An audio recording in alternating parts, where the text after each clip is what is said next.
Capítulo 15 de los ritos iniciáticos. En esencia, los ritos son el elemento para la transmisión de la influencia espiritual y la vinculación a una cadena iniciática. Sin los ritos, pues no podría haber iniciación. Los ritos se encuentran tanto en las organizaciones esotéricas como exotéricas, implicando que ambas toman elementos no humanos, es decir, colocan al ser humano directa o indirectamente con algo que sobrepasa su individualidad y que pertenece a otros estados de existencia, modalidades sutiles, modalidades que casi ningún hombre llega a concientizar. Lo exotérico trabaja los ritos para salvar al alma, es decir, se enfoca en un orden individual, mientras que lo esotérico trabaja los ritos para liberar, abrir al ser a ciertas posibilidades de conocimiento, colocándolos en la vía para desarrollar los misterios mayores, sobrepasando la individualidad. Respecto a los místicos, las realizaciones no son algo adquirido, sino que es un estado pasajero, que como viene, se va, y peor aún, no se comprende por qué llegó o no llegó, o por qué entró y luego salió. Las leyes de los ritos en las iniciaciones no son algo arbitrario, ni mágico, ni fantasioso. Responden a leyes definidas con una técnica. Además, los grados alcanzados virtuales o efectivos dentro de la iniciación no se pierden jamás. Así el individuo se separe de la organización iniciática, pues no se trata de un orden exterior como sucede en las organizaciones profanas, sino de un proceder de la interioridad misma del ser. Finalmente, cabe recordar que quienes transfieren la influencia espiritual mediante los ritos debieron haberlo recibido también, pues de lo contrario, solo sería una parodia o un acto ceremonial.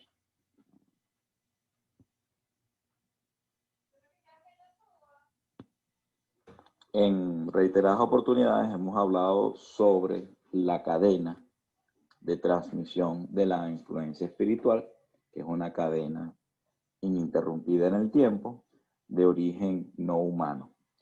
Esta cadena precisamente se transmite a través de los ritos. Es importante aclarar acá, o volver a recordar, que rito viene de rita, que es orden, es decir, son símbolos colocados en movimiento que tienen un orden determinado. No es a través de un sueño que se da la transmisión de la influencia espiritual, no es tampoco leyendo un libro que se da la transmisión de la influencia espiritual, no es tampoco a través, incluso, el caso más extremo, de que yo veo un rito en YouTube, en un video, y luego busco un grupo de amigos y empezamos a activar el rito en función de lo que ocurre en el video. Tampoco funciona así. Por eso el autor menciona, tiene que ser transmitido por una persona que previamente también lo recibió. Y ese rito cumple con unas exigencias y unas técnicas características. Tiene que provenir de ese origen no humano, por un lado, una persona que lo recibió así, y por otro lado, que el maestro que esté otorgando el rito no lo varíe, no lo deforme, no lo cambie, ni nadie lo haya cambiado a lo largo del tiempo. Entonces, el rito es precisamente el medio, el canal de cómo se da la transmisión de la influencia espiritual. Insistimos, no es leyendo un libro, no es por un sueño que se me reveló algo, sino que tiene que ser vivenciado, tiene que ser vivido, tiene que ser de carácter activo.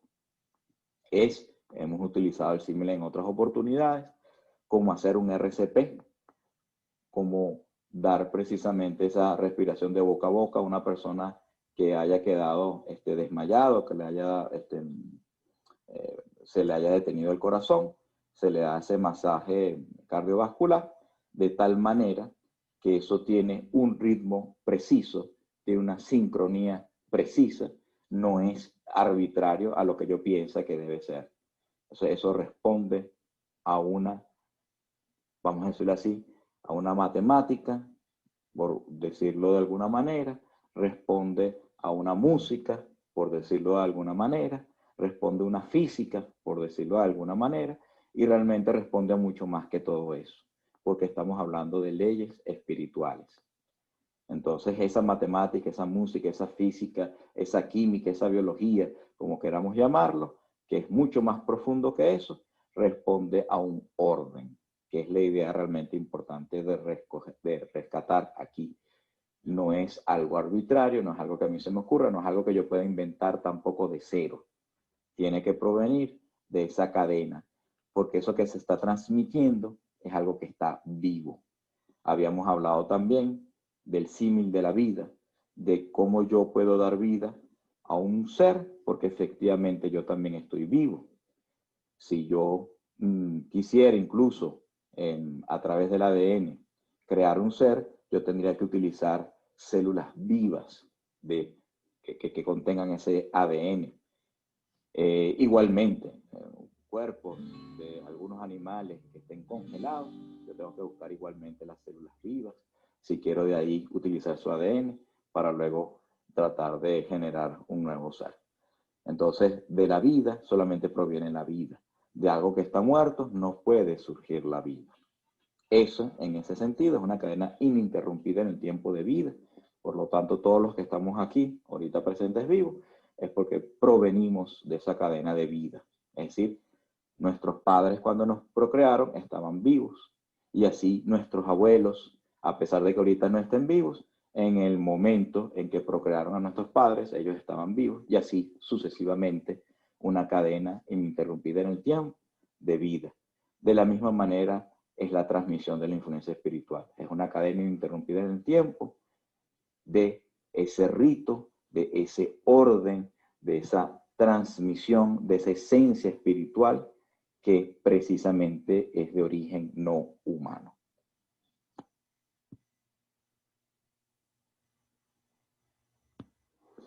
Capítulo 16, el rito y el símbolo. El rito y el símbolo se encuentran relacionados en el orden tradicional, como vimos anteriormente. Los ritos son el medio de transmitir la influencia espiritual. Asimismo, el símbolo produce, para quien lo medita, efectos rigurosamente comparables a los de los ritos antes dichos. Cabe destacar que esto solo ocurre si ya hubo una transmisión de la influencia espiritual de manera regular. Tanto los ritos como los símbolos poseen un origen no humano. Todo rito está constituido por un conjunto de símbolos. Son símbolos puestos en acción. A su vez, el trazado de los símbolos requiere de gestos o acciones que pueden considerarse como ritualistas, como por ejemplo el trazado del cuadro de logia que realizaban los masones. En este orden de ideas, el rito posee un carácter temporal, mientras que los símbolos son intemporales. Sin embargo, en el fondo, son dos aspectos de la misma realidad correspondiente a la existencia universal. Se logra comunicar el estado humano con estados superiores del ser. Finalmente, además del rito y el símbolo, también están las palabras, que son símbolos sonoros, relacionados con los pueblos nómadas. De hecho, todo lenguaje es un conjunto de símbolos en sí mismo, y por lo tanto, su origen no puede ser artificial. Los signos de reconocimiento pueden verse como símbolos instantáneos, los cuales requieren de gestos o actitudes específicas. Un ejemplo bastante conocido es el signo de la cruz, persignarse, por los cristianos primitivos, o el pentagrama de las escuelas pitagóricas.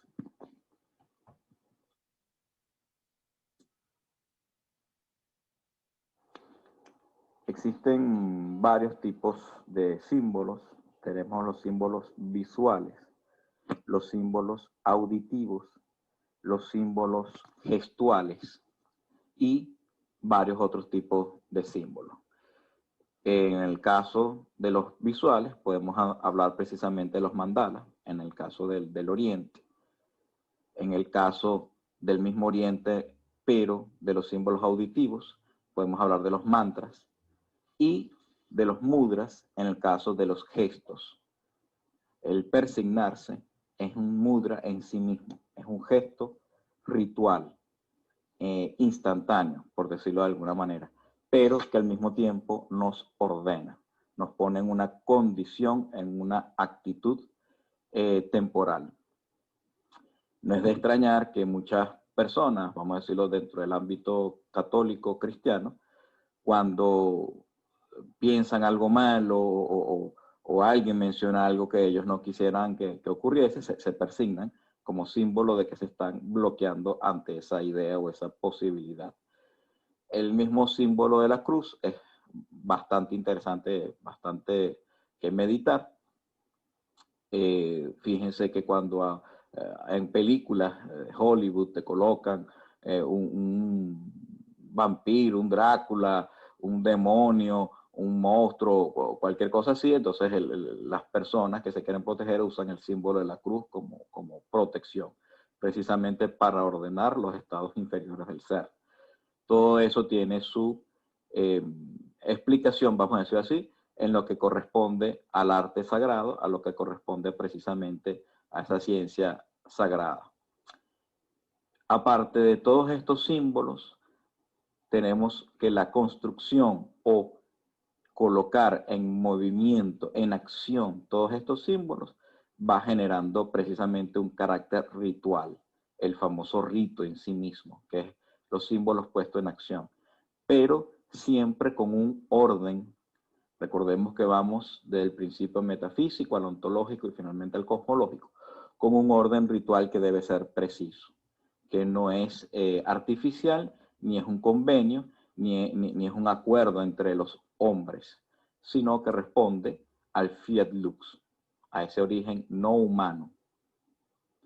Al igual, los símbolos en sí mismos, como lo dice el capítulo 16, también poseen ese mismo carácter no humano, porque están simbolizando esencias de orden superior. Entonces, igualmente, con eso concluimos, no hay que confundir, como lo hemos dicho en otras oportunidades, el símbolo con lo simbolizado.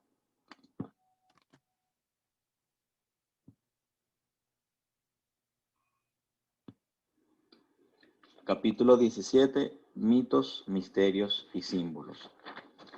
Para este capítulo, el autor realiza una notable diferencia entre los mitos y las fábulas, pues las primeras poseen un origen o raíz relacionada con el silencio. Mutos, mutus, mustes, significa silencio, mientras que la segunda proviene del latín fábula, fari, hablar. Por lo tanto, mientras la fábula es un relato cualquiera, los mitos sugieren algo inexpresable, haciéndolo presentir o asentir. En el mito, lo que se dice es distinto de lo que se quiere decir. En este respecto, se le puede comparar con las alegorías. Agorieguen, decir otra cosa. El mito es entonces un tipo de símbolo, manejando las realidades de orden diferente, una literal y otra sutil. Respecto a los misterios, poseen una raíz semejante al de mito, mysterium, silencio, mueus, iniciación, mustes, iniciado, y que, como se habló en capítulos anteriores, maneja una idea incomunicable. No puede contemplarse sino en el silencio. Debe ser recibido en el silencio. Ejerce una influencia espiritual no humana que puede ser de índole religiosa o iniciática. Además, la palabra místico no tiene nada que ver con las iniciaciones y en ciertos aspectos es contrario, como se vio precisamente en los primeros capítulos de este mismo libro. Finalmente, recordemos la confusión cristiana al relacionar lo inexpresable con lo incomprensible cuando se refieren a los misterios, que no son para nada incomprensibles.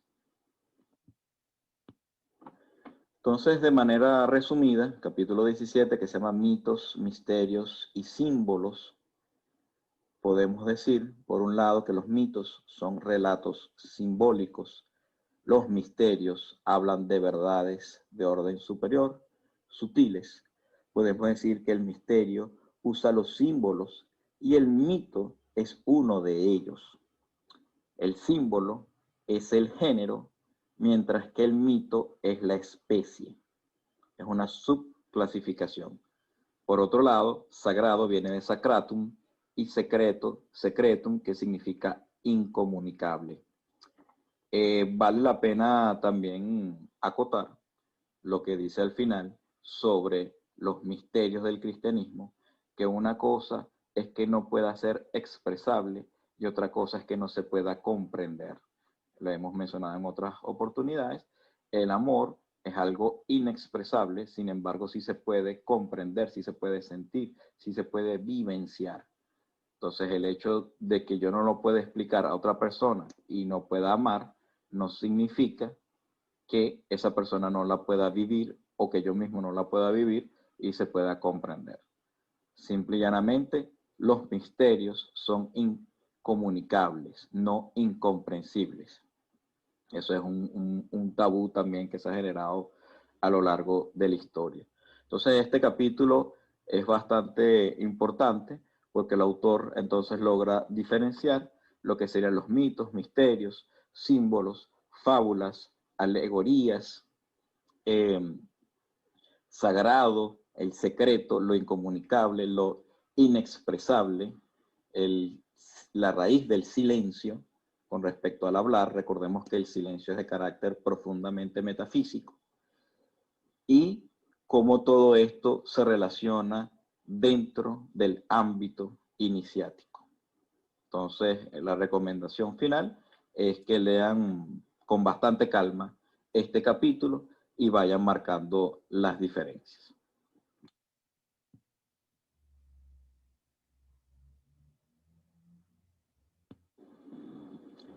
Saludos para responder un poco algunas de las preguntas.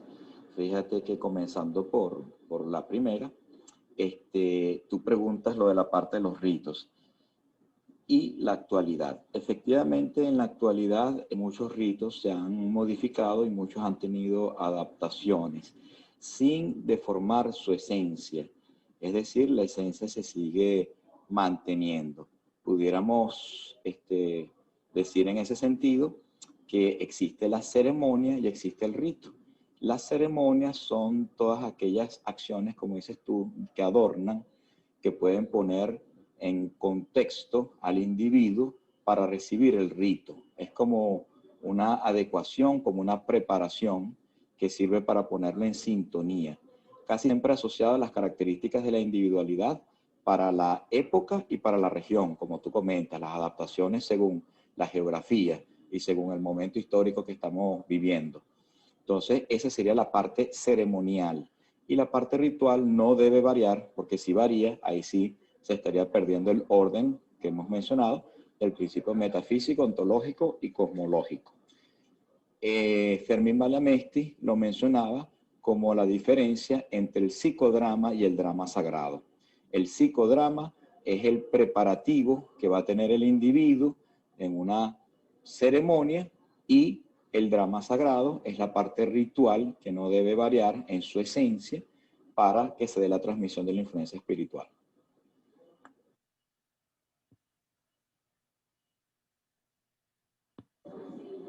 Como tú precisamente estás indicando muy bien, la parte ceremonial puede ser mucho más larga y la parte ritual puede ser muy corta, ¿no?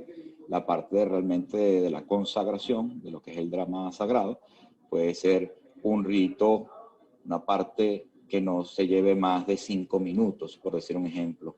Mientras el drama puede durar incluso 1 hora, 2 horas. Entonces, en ese sentido, ritos originarios, primordiales, prácticamente cortos, enfocados en dar la transmisión, mientras que en la actualidad se requiere de más etapas. Es como que yo diga que yo tengo que lavar el vaso, lavar un vaso para tomar agua, sería el proceso del psicodrama o de la ceremonia. Todo dependiendo de qué tan sucio esté el vaso, tengo que esforzarme más o menos y repetir ese ciclo varias veces, o sea, volverlo a lavar, volverle a echar agua, etcétera, etcétera, jabón. Y el echarle el agua como tal sería precisamente el rito, el drama sagrado. Es decir, el contenido, el líquido de la transmisión de la influencia espiritual sería el agua como tal. Mientras que el limpiar el vaso es todo el preámbulo, todo el preparativo. Lo mismo ocurre con la individualidad. Tengo que prepararla para que pueda recibir de la transmisión de la influencia espiritual.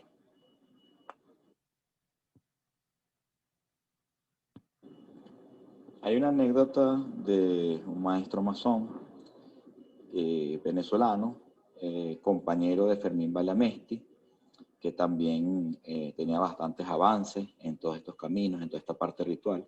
Él tuvo la oportunidad de compartir con una cultura aborigen indígena venezolana un ritual, y cuando estaba el chamán, por llamarlo de alguna manera, haciendo el acto ritual, él hizo todos los preparativos, hizo todas las consagraciones y finalmente ejecutó el ritual, incluyendo de la parte ceremonial y la parte ritualística como tal, ¿no? Entonces, después de eso, cuando culmina su trabajo, el hermano masón se le acerca y le dice a este chamán, bueno, con mucho respeto, con mucha humildad, yo estuve observando el ritual que usted ejecutó y efectivamente, bueno, le tengo una pregunta, o sea, quisiera saber si en tal parte del ritual, o sea, fue específico en un momento, hizo falta hacer esto, o sea, algo que al chamán le faltó hacer, utilizando tal símbolo,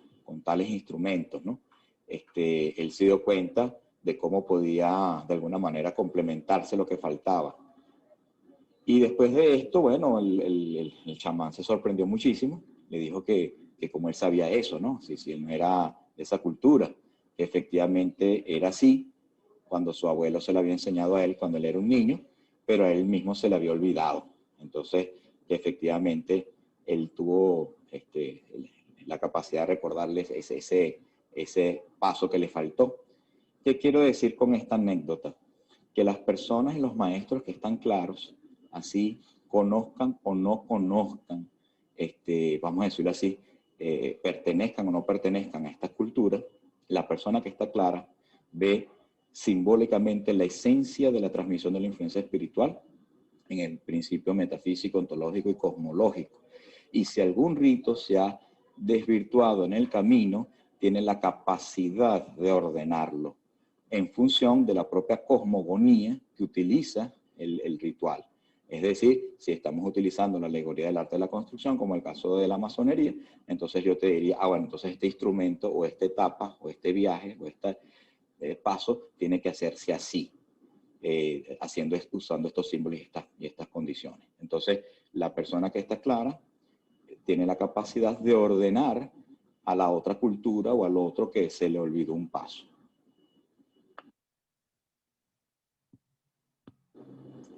Con respecto si el espíritu se comporta como el cuerpo físico, realmente sería al revés. Es decir, el cuerpo físico se comporta como el espíritu.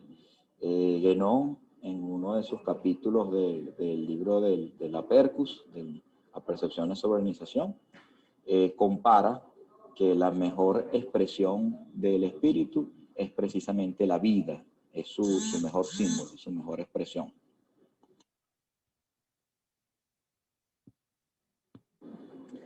Con la última pregunta de si yo, vamos a decirlo así, tomo simplemente de manera oral, ritos que ya se... Bueno, en principio la pregunta sería quién estaría haciendo eso, ¿no? Porque si es una persona como la que comenté hace rato, que está clara, y estaría haciendo una función providencial, de que comprende y ya de actual, es decir, es un maestro en esta vía, él puede volver a restituir siempre y cuando haga las adecuaciones necesarias. Lo más probable, que es lo que generalmente ocurre en la historia, cuando esto ha pasado ya varias veces, es que le dé una nueva condición, una nueva forma. Es decir, que le dé una adaptación, que le dé tal cual la forma como era originaria, no, lo más probable es que no sea así, casi siempre terminándole una nueva configuración, como pasó precisamente con el origen de la cristiandad y con el budismo. Fueron adaptaciones, pues, en principio, ya como tal. Ahora bien, si son simplemente que quieren restituir el rito, resucitarlo, es como pretender que una persona agarre un cadáver del cementerio y quiera darle vida otra vez. Simplemente no va a poder. Entonces, en manos de hombres comunes eso no va a hacer ningún efecto, no es nada. Es como precisamente pasó con los Rosacruces actuales, los rosacrucianos, y con los gnósticos y muchas de estas escuelas que han querido revivir cosas que ya perdieron su momento histórico, vamos a decirlo así. Incluso ritos egipcios también se han hecho esfuerzos por investigadores resucitarlos, pero eso no es así. Simple y llanamente es una parodia, no estás haciendo nada. De repente pueden afectar en ciertos aspectos de la individualidad, de la psique, más que todo de la mente y cosas así, pero realmente a nivel trascendental del alma no está operando nada. Siempre para recordar la importancia del símbolo y de la trascendencia del símbolo, me gusta recordar una anécdota personal, profana, de cómo en una oportunidad, siendo yo adolescente, de muchacho, uno hacía como unos juegos en donde uno se ponía a hiperventilarse, ¿no? Y entonces uno terminaba después desmayado, aprisionando ciertas vías sanguíneas, y entonces uno terminaba desmayándose, ¿no? Juegos de muchacho. Yo dejé de hacer esto cuando vi el peligro de que efectivamente uno después, eso ahí se mueren neuronas, ahí pasan muchas cosas. Me costó entrar en sí, ¿no? O sea, volver otra vez al estado de conciencia regular, en el cual, bueno, uno sabe dónde está, quién es, qué día es y todo esto.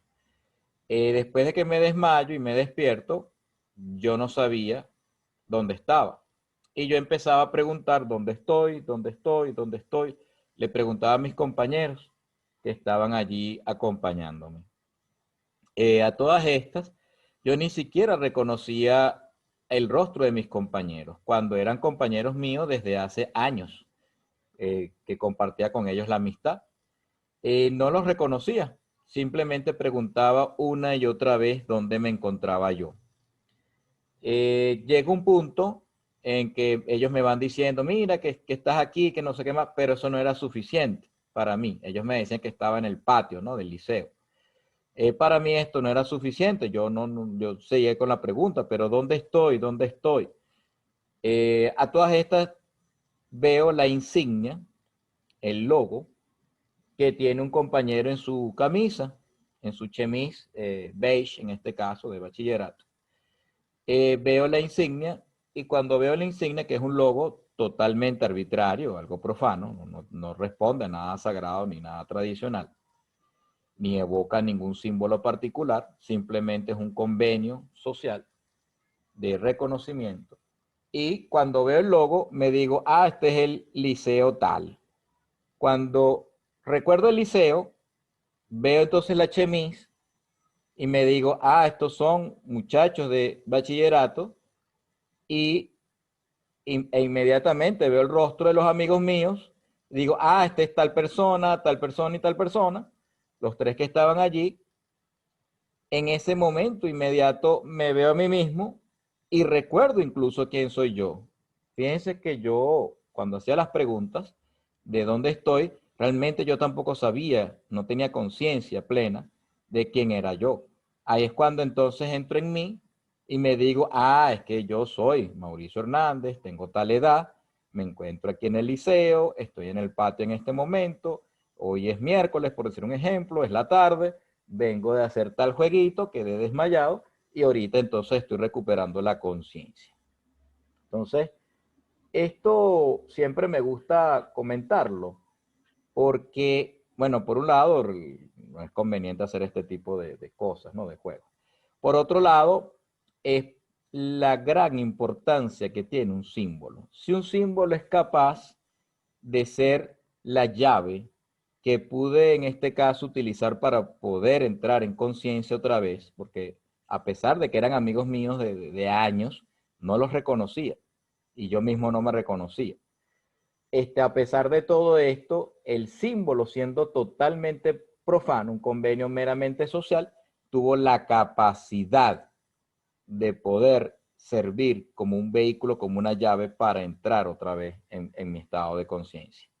Entonces, si esto es capaz de hacerle un símbolo profano, ¿qué no podrá ser un símbolo de orden tradicional?